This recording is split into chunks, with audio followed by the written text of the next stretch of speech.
Kanto is basically the Genesis chapter of starter lore. First, there was nothing. Then there was Pallet Town, Professor Oak, and a choice that every kid treated like a personality test. What's interesting about this is how simple they look on the surface. Little dinosaur, little lizard, little turtle. But buried in the Pokédex is a surprisingly mythic, sometimes morbid framework that every later generation keeps copying and escalating.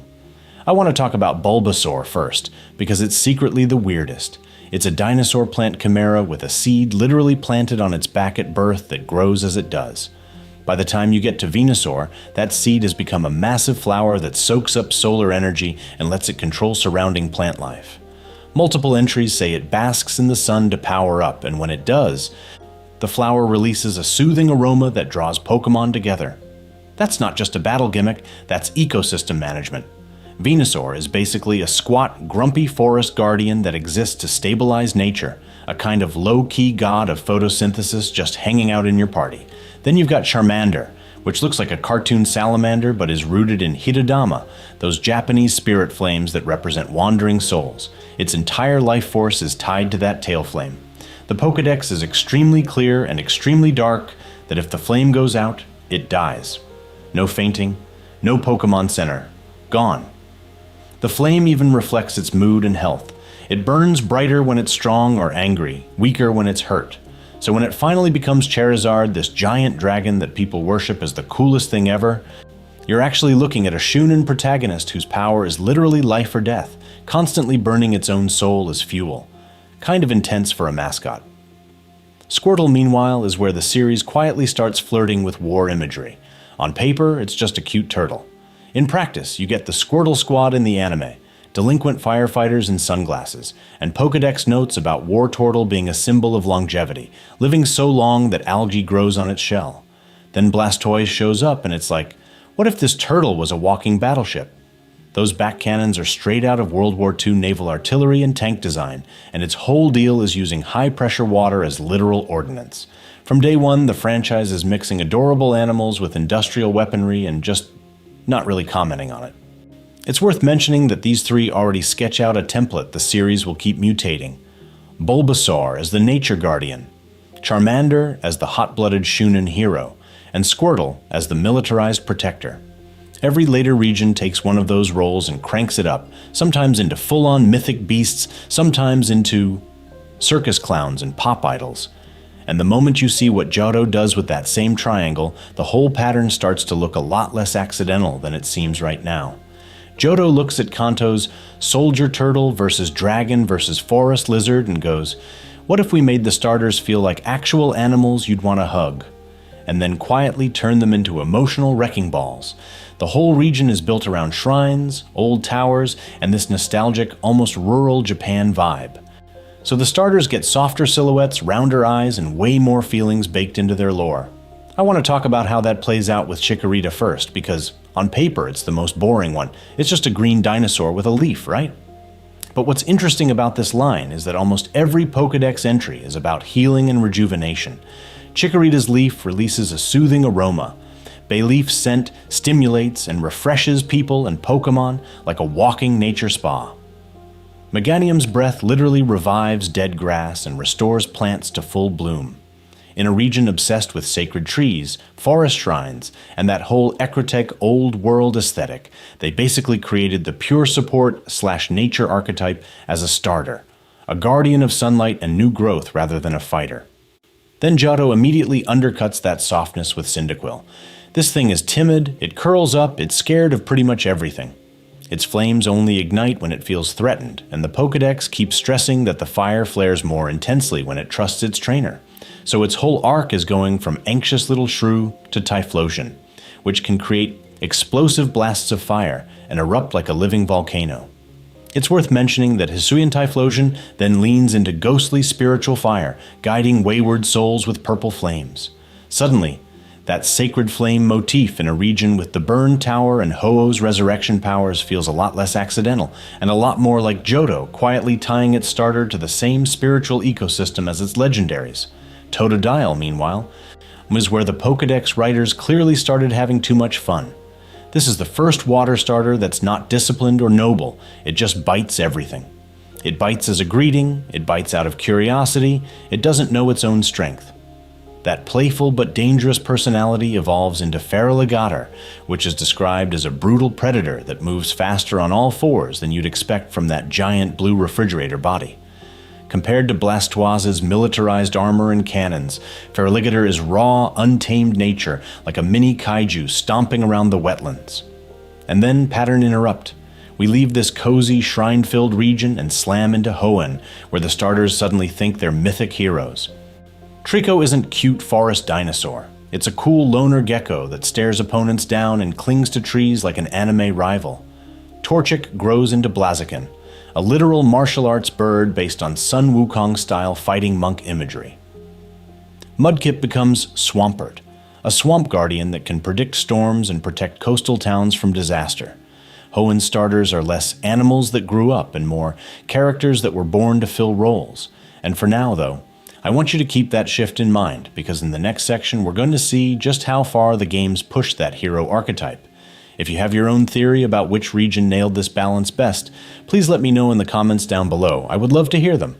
And Hoenn is where that born-to-fill roles idea really explodes, because the starters stop feeling like pets and start feeling like they've got resumes. I want to talk about how each one basically auditions for a mythic job. Trico first. On the surface, it's just a tiny gecko that looks like it would absolutely ignore you if you tried to talk to it. The Pokédex leans into that. Trico is calm, unflappable, it doesn't panic even in a huge storm. What's interesting about this is how that attitude scales. Grovyle becomes this agile, vine-leaping scout, and then Sceptile shows up like a full-on jungle warrior with blade-like leaves on its arms and a tail that can cut down massive trees. Multiple entries say it regulates forest ecosystems and protects the jungle it lives in, which quietly turns it into a guardian of the wild archetype. Almost a local nature deity for whatever patch of world it claims. Torchic goes in the complete opposite direction. No chill, all hands.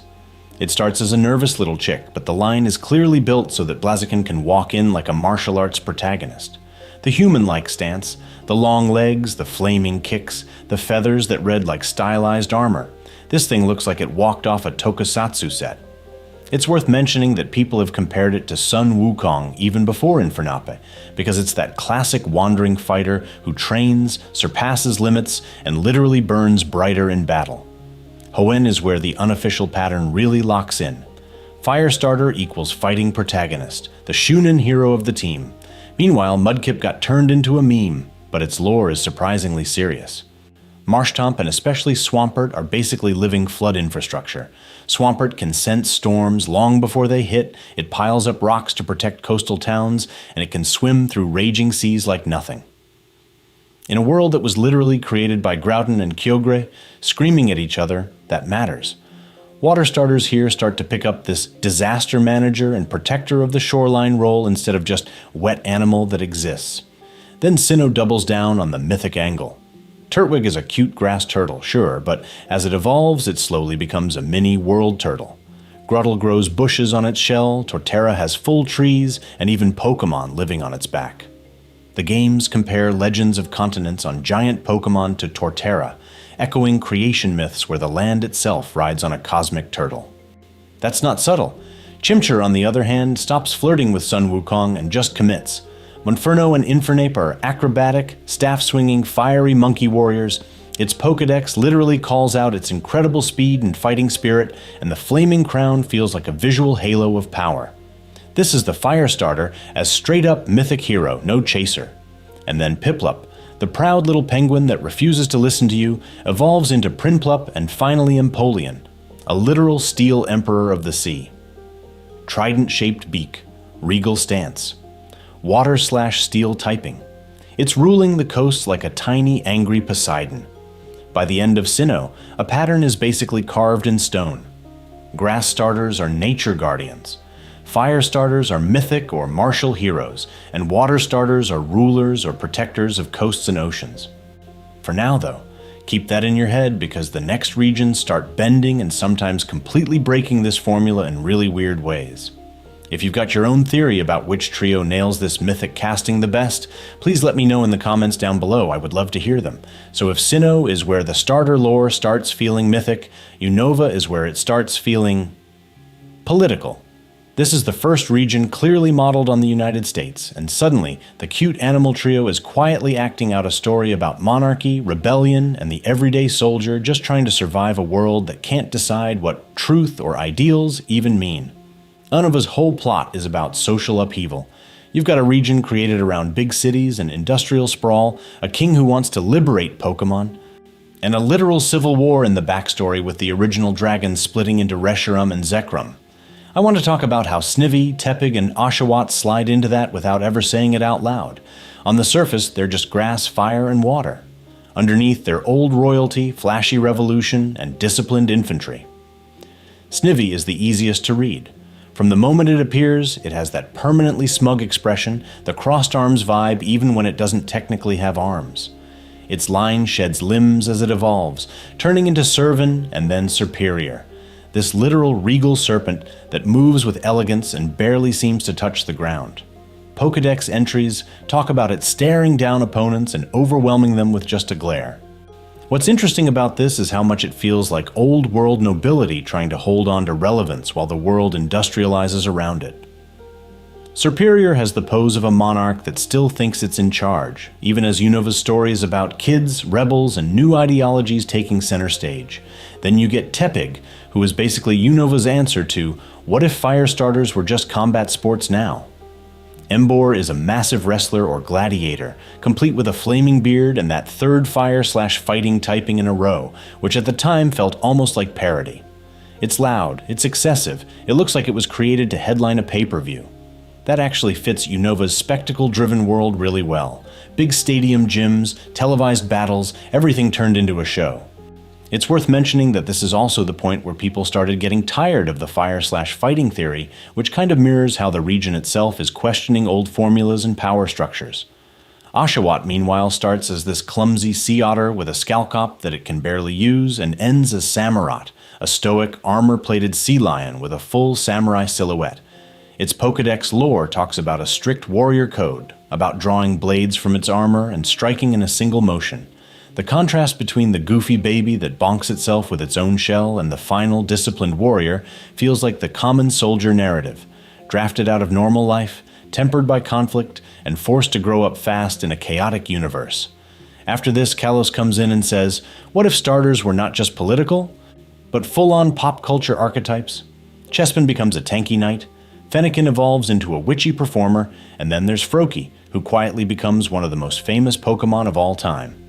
Froakie starts as this unassuming frog with soap bubble foam, but its line is built around the ninja motif. Frogadier jumping between buildings, Greninja with the scarf that's actually its tongue, water/dark typing, turning it into a literal shadow operative. And then the anime goes, cool, but what if it fused with its trainer? Ash Greninja is where starter lore breaks the fourth wall. The form is explicitly described as a kind of synchronicity, a bond so strong that Greninja's body changes to mirror its trainer.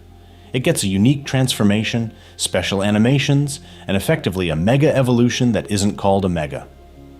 Suddenly, this starter isn't just strong in-game. It's a symbol of perfect trainer Pokémon unity, a cultural phenomenon that wins polls, headlines Smash Brothers, and exists in this weird space between canon and fan myth.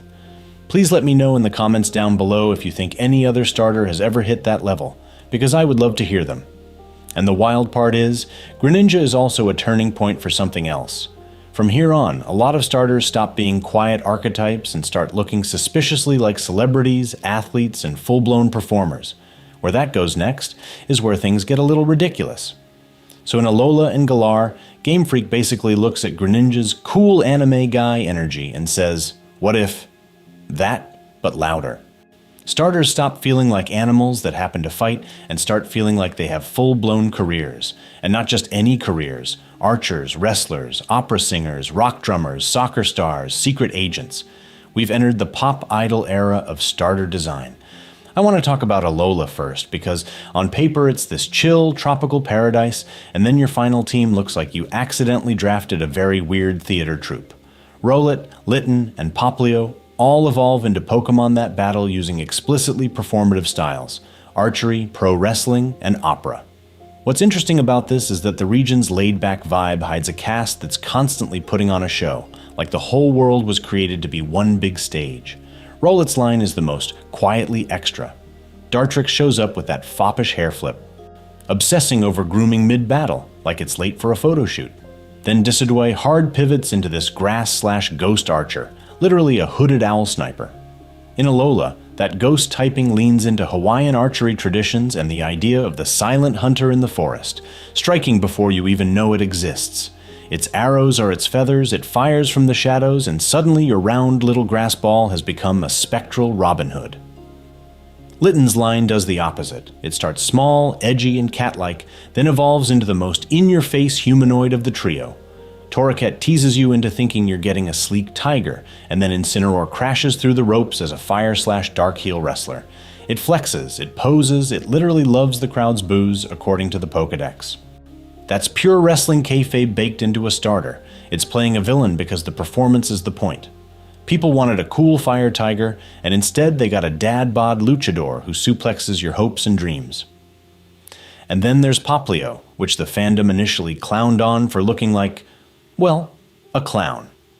But Poplio to Brionne to Primarina is one of the clearest character arcs in any starter line, goofy circus seal to graceful opera diva. Primarina's whole battle style is a staged concert. Its water attacks are choreographed, its signature moves use balloons and voice like it's directing a musical, and the animations frame it center stage under the spotlight. It's worth mentioning that this is where the starter as literal performer idea becomes impossible to ignore. Pattern interrupt for you. Fast forward to Galar, and suddenly all three starters are basically British celebrities. Grookey grows into Rillaboom, a massive drummer with a full drum kit, reading like the leader of a rock band pulled straight out of UK festival culture. Scorbunny becomes Cinderace, who is not even pretending anymore. It's a Premier League striker with pyro.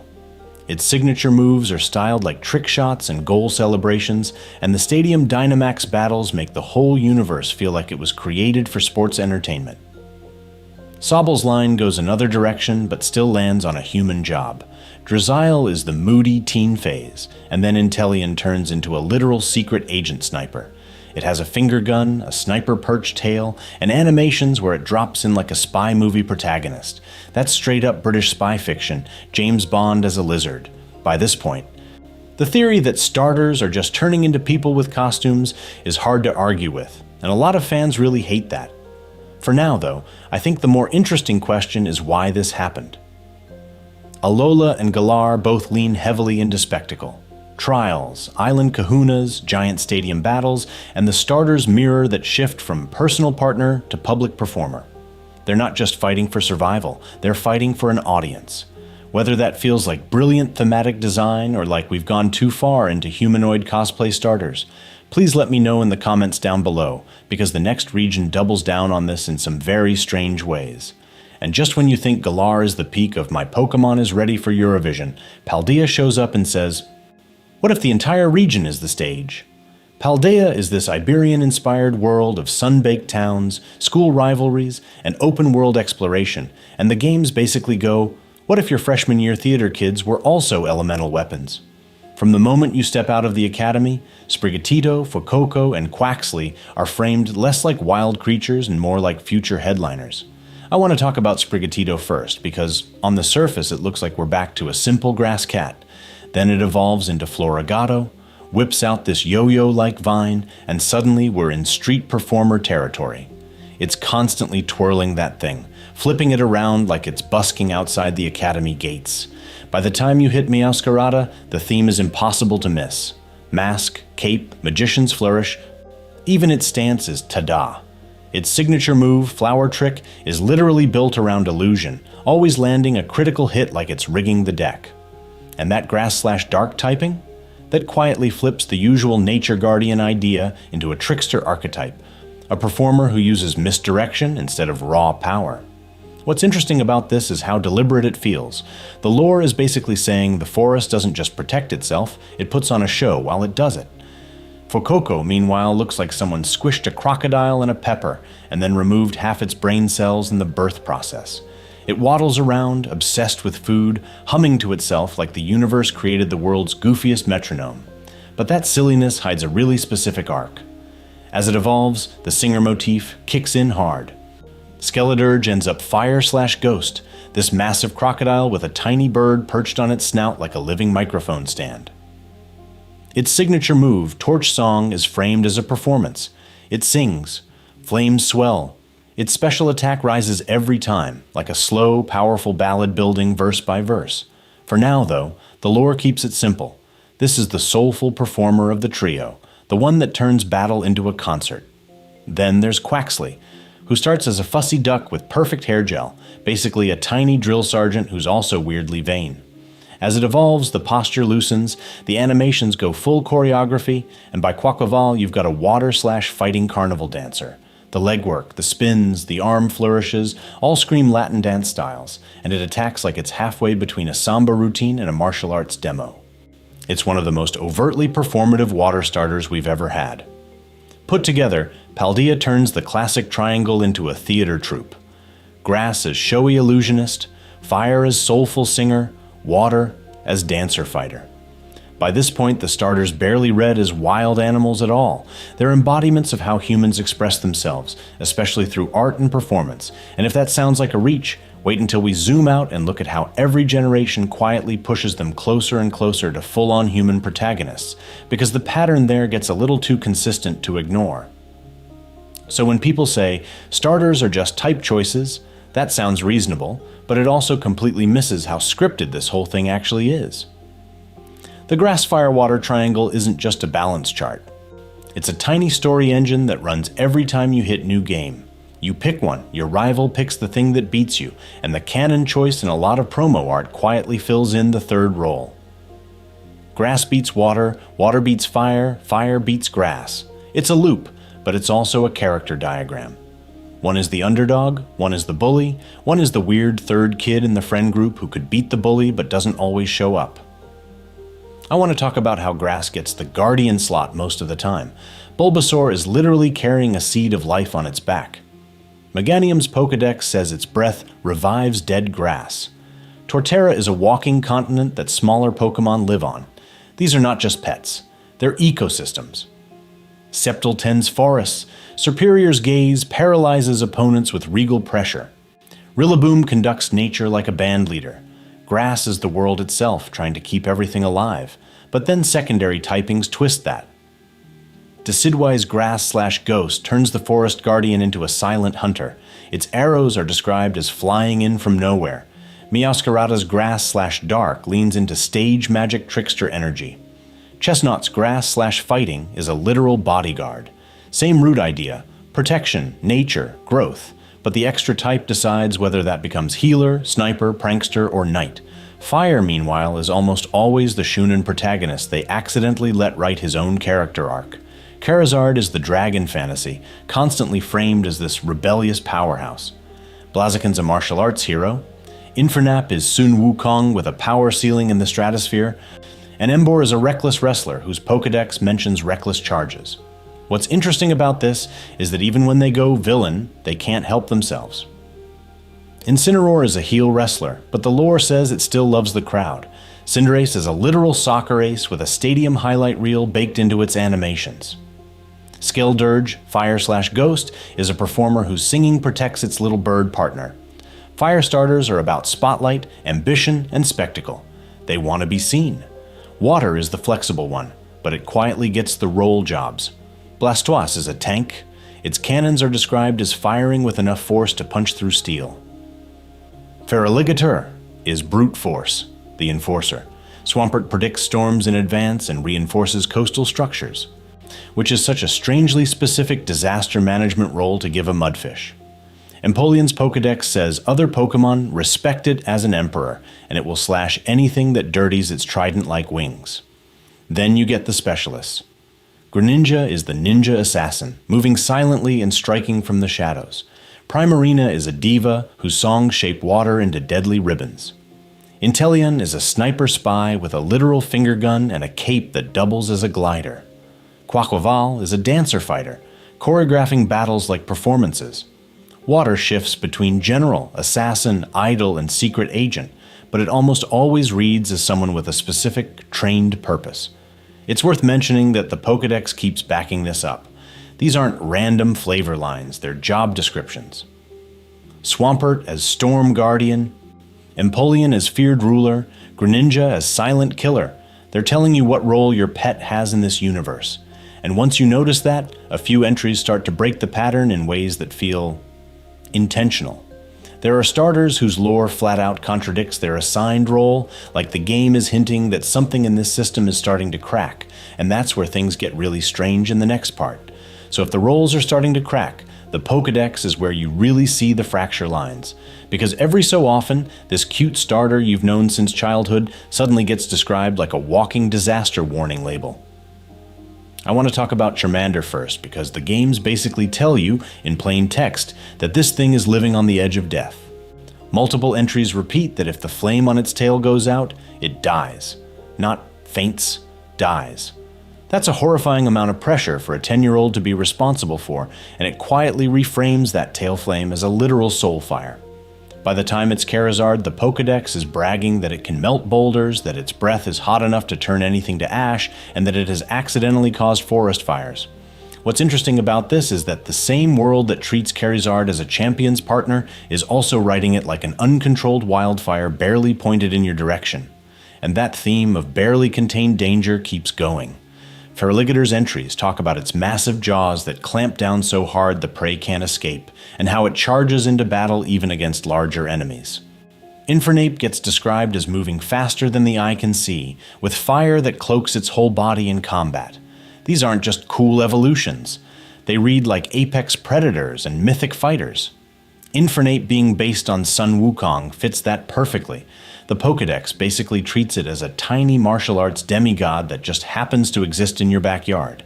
Then you get this really weird battle performance hybrid energy. Primarina's lore says it controls water balloons with its voice, like a conductor leading an orchestra, and that it choreographs its moves as if it's on stage.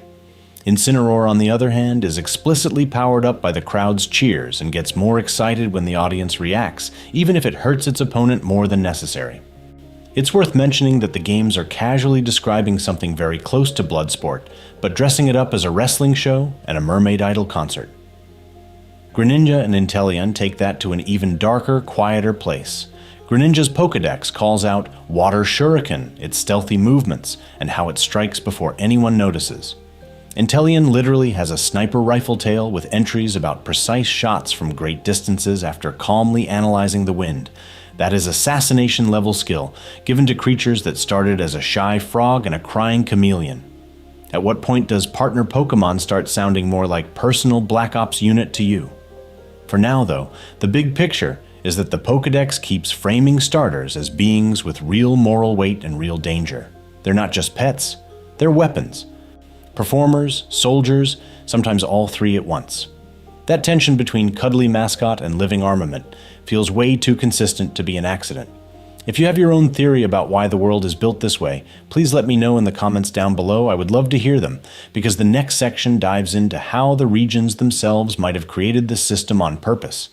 So once you notice that starters are basically plush weapons, there's another pattern that jumps out and kind of haunts you. Why do so many of the final evolutions look like people in fursuits? I want to talk about the so-called humanoid starter problem, because fans bring this up every single generation. The first big theory is pretty cynical. Call it Theory A. Game Freak is just chasing marketability. The idea is that bipedal, vaguely human shapes like Blaziken, Delphox, Incineroar, Cinderace, and Meowscarada are easier to animate throwing punches and kicks, easier to put in anime battles, and easier to slap on merch. A human silhouette reads instantly, right? You don't have to explain what a fiery pro wrestling tiger does. It dropkicks something. Obviously. But what's interesting about this is how quickly that they just want humanoids theory breaks down if you actually look at the rest of the roster. Feraligatr is a giant murder gator. Sceptile is a lizard with a Christmas tree glued to its back. Swampert is a mudfish tank. Torterra is literally an ecosystem with legs. These are not remotely human, and they still get anime screen time, plushies, TCG love, the whole package. On top of that, the humanoid designs we do get aren't generic. Incineroar isn't just standing tiger, it's a heel wrestler. Cinderace is not Fire Rabbit, it's a Premier League forward. Meowscarada is a stage magician with a cape made of flowers. That level of specificity isn't the fastest way to crank out toys. It feels like someone had a very particular character in mind. So Theory B goes in a different direction. Starters evolved to mirror human roles in their region. They're not just stronger animals, they're narrative stand-ins for how people in that culture fight, work, and express themselves. Empoleon becomes an emperor, which matches Sinnoh's colder, more formal vibe and the whole steel industrial power thing. Primarina is a literal diva, singing and performing in Alola's Island Festival world. Incineroar is a showman wrestler in the same region. Because of course the tropical paradise gets theatrical combat sports. In Galar the pattern gets almost too on the nose. Cinderace is a footballer. Inteleon is a slick spy, complete with finger gun animations and sniper lore. Quaquaval in Paldea turns into a flamboyant dancer, while Meowscarada is a masked magician, both fitting that Iberian, carnival, and performance energy the region was clearly created around. It's worth mentioning how often these roles line up with real-world pop culture: British football, Euro spy movies, stage magic, opera, lucha libre. But then you hit contradictions. Chesnaught is a knight, armored and posing like a tank, yet still very beastly. Samurott is a samurai otter that never goes full guy in armor. So clearly the universe isn't as simple as humanoid equals marketable, animal equals neglected. The real answer is probably a blend. Practical animation needs, plus this ongoing story where starters drift closer to human society over time. And that raises one last uncomfortable question. I want to leave hanging. Are these humanoid starters unique heroes, or just one more member of a whole species of wrestler tigers and spy lizards walking around? Because if it's the second option, the next bit of starter lore gets way darker than it looks on the surface. So here's the uncomfortable punchline to that question. In the actual game code, your one-of-a-kind hero is not special at all. Mechanically, starters are just flag-locked encounters. Every player gets offered one. You can breed them in a daycare like anything else. You can wonder trade a whole box of Sobble clones into the abyss. The universe of the cartridge does not care that this was your first partner, it only cares about IVs and egg groups. And it's worth mentioning, the in-universe lore backs that up more than it contradicts it. The anime is full of extra starters just hanging out. Ash runs into a whole group of Squirtle, a wild Tepig, multiple Chikorita, even a Froakie that isn't his Greninja. Journey shows entire labs with rows of starters ready to be handed out. These species clearly exist as populations. We're not dealing with a single cosmic Rowlet that respawns every time you hit new game. That's the big difference between starters and something like Arceus or the box legendaries. A lot of legendaries are presented as either literally unique or at least so rare they may as well be myths. Starters, by contrast, I'll feel more like domesticated or regionally distributed animals. They're the lab retrievers and show ponies of this world, even if the story dresses them up as a sacred gift from a professor. I want to talk about where the fandom goes way past the mechanics, though, because what's interesting about this is how many players refuse to accept that their first partner is just another member of its species. There's a whole theory space where starters are treated as symbolic avatars rather than unique gods. Greninja becomes the face of perfect trainer Pokémon synchronicity, especially with the whole Ash Greninja form. Charizard is raw ambition with wings. Primarina is this theatrical, almost divine performer. They're not one of a kind in the universe, but they are one of a kind in the narrative. From there, I think there are really two main ways to read what's going on. The grounded version says, starters are rare, carefully bred lines that professors and schools distribute to promising kids like extremely fancy show dogs. The semi-mythic version says, certain individuals of these species naturally gravitate toward potential heroes, and the pick one off the table sequence is just the game abstracting a much weirder, more spiritual process that we don't see on screen. So which camp are you in? When you think about your first starter, do you picture them as statistically identical to 100 other Bulbasaur walking around, or as something closer to your own personal legendary, even if the world technically has millions of them? If you've got headcanons about how professors source starters, or regional theories about who created these breeding programs and why they exist in the first place, please let me know in the comments down below. I would love to hear them, because for now, though, we're going to zoom out from Is My Partner Special and look at how entire regions quietly build their identities around the starter trios themselves. So when you zoom out like that, you start to see how wild this really is. We went from Kanto's basically, what if your pet lizard, turtle, and frog hit the gym energy, to Johto quietly tying its grass starter to the actual birth of new worlds, to Hoenn and Sinnoh turning their trios into straight-up mythic heroes standing in the shadow of gods. Then Unova and Kalos show up, and suddenly your cute pig and fox are walking political cartoons and fallen royalty. After this, at some point, Alola and Galar look at that and go, what if every starter is trying to get on TV? So we get wrestlers, snipers, opera idols, soccer strikers, and full-on entertainers. And then Paldea just commits. Sprigatito to Meowscarada is literally a stage magician. For Coco's line is a musical mascot. Quaxley grows into a voguing performer. What's interesting about this is that the pattern never breaks. Every time the world of Pokémon shifts, the starters quietly rebrand to match it. And that's the core thing I want to talk about as we wrap this up. Starters are not random plush mascots. They're mirrors. They're how Game Freak tells you, here's the kind of story we created this region for. Kanto and Johto feel like simple adventures in a young universe. Hoenn and Sinnoh push you toward legendary scale journeys. Unova and Kalos want you thinking about truth, ideals, kingdoms, and the people who rule them. Alola, Galar, Paldea. You're basically in a sports anime or a magical performance show where your team is trying to become icons. It's worth mentioning that this isn't just about the world, it's about you. If you always pick grass, you're usually signing up to be the nature guardian, the quiet backbone of the team. Bulbasaur, Rowlet, Meowscarada's whole line, these are caretakers, strategists, tricksters of the forest. Fire tends to be the spotlight chaser, the Shunin protagonist. Charmander, Infernape, Cinderace, Skeledirge, they want center stage. They burn bright. They're created to feel like the main character. Water is the adaptable one. Squirtle the tank, Greninja the ninja, Primarina the diva, Quaxley the dancer. You flex into whatever the story needs at the time. So here's the pattern interrupt. Think back to your first ever starter. Does that actually line up with the kind of hero you like in other games and shows, or does it completely clash with your usual type? I want to talk about those little identity crises because they're a fun reminder that even inside this ridiculous universe of Arceus eggs and war turtles, we're projecting ourselves onto tiny digital animals. For now, though, we've hit the end of the known regions, which means we get to speculate. If the next generation keeps escalating, do we get starters based on new careers, streamers, scientists, chefs? Do we swing back around to more animalistic designs, or lean even harder into myths and historical figures? And how do you twist Grassfire Water one more time without breaking that triangle completely? Please let me know in the comments down below. What was your first starter ever, and which region do you think absolutely nailed its trio?